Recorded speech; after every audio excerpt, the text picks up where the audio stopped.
প্রধানমন্ত্রী, রাষ্ট্রপতি, মন্ত্রিপরিষদ এই তিনটা বিভাগের ক্ষমতার একটা ভারসাম্য আনতে হবে। প্রত্যেকটি রাজনৈতিক দলেরই তাদের নিজস্ব মত থাকবে, নিজস্ব পদ্ধতি থাকবে, নিজস্ব চিন্তা থাকবে। রাষ্ট্রপতি নির্বাচনের বিধান সংশোধনে প্রায় সব দল যখন একমত হয়েছে, বিএনপি তখন বিদ্যমান পদ্ধতিতে সেই ভোটে উচ্চকক্ষকে চায় এবং যেই ধরনের আসলে পদ্ধতির মধ্য দিয়ে রাষ্ট্রপতি নির্বাচন করা হচ্ছে সেই পদ্ধতিটিকেই আসলে অগ্রহণযোগ্য আখ্যা দিচ্ছে বিএনপি। কেন অগ্রহণযোগ্য মনে হচ্ছে বিএনপির কাছে?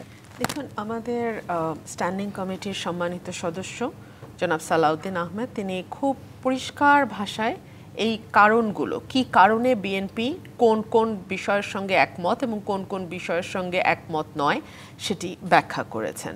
প্রত্যেকটি রাজনৈতিক দলেরই তাদের নিজস্ব মত থাকবে, নিজস্ব পদ্ধতি থাকবে, নিজস্ব চিন্তা থাকবে এবং এই ডিফারেন্সগুলোকে নিয়েই আমরা কতটুকু একমত হতে পারি এটা যদি আমরা আশা করি যে সকল রাজনৈতিক দল যতগুলো প্রস্তাব এসছে সবগুলো প্রস্তাবে সকলেই একমত হয়ে যাবে, তাহলে তো আর সেটা মানে গণতন্ত্র হলো না, তাই না? সো প্রত্যেকটা রাজনৈতিক দলেরই নিজস্ব মতামত থাকবে, সেখান থেকে যতটুকু একমত হওয়া সম্ভব সেইটা। দেখুন, আমাদের মূল ফোকাসটা কোথায় ছিল? প্রধানমন্ত্রী, রাষ্ট্রপতি, মন্ত্রিপরিষদ এই তিনটা বিভাগের ক্ষমতার একটা ভারসাম্য আনতে হবে।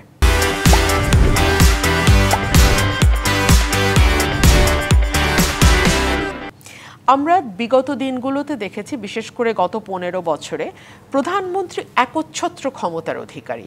তিনি কেবলমাত্র নির্বাহী বিভাগের প্রধান তাই নন, তিনি একই সঙ্গে আইনসভাকেও তিনি চালান, যদিও একজন স্পিকার সেখানে থাকেন, কিন্তু তারপরেও প্রধানমন্ত্রীকেই আমরা দেখেছি গত 15 বছরে সকল কিছুকে নিয়ন্ত্রণ করতে। আবার একই সঙ্গে তিনি যা চান বা তার দলের যা খায়েশ, বিচার বিভাগও ঠিক সেইভাবেই কাজ করেছে। না হলে তত্ত্বাবধায়ক সরকার বাতিলের মতো অতি বিতর্কিত এবং অতি পলিটিক্যাল একটা ইস্যু সুপ্রিম কোর্ট থেকে আসবার কথা ছিল না, কিন্তু সেটা হয়েছে।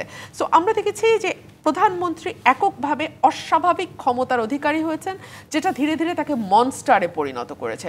সো সেই জায়গা থেকে কি করে বেরিয়ে আসা যায় সেটা নিয়েই কিন্তু এই সিরিজ বৈঠকগুলো, যে কোনো একক ব্যক্তিকে মনস্টার আর হতে দেওয়া যাবে না।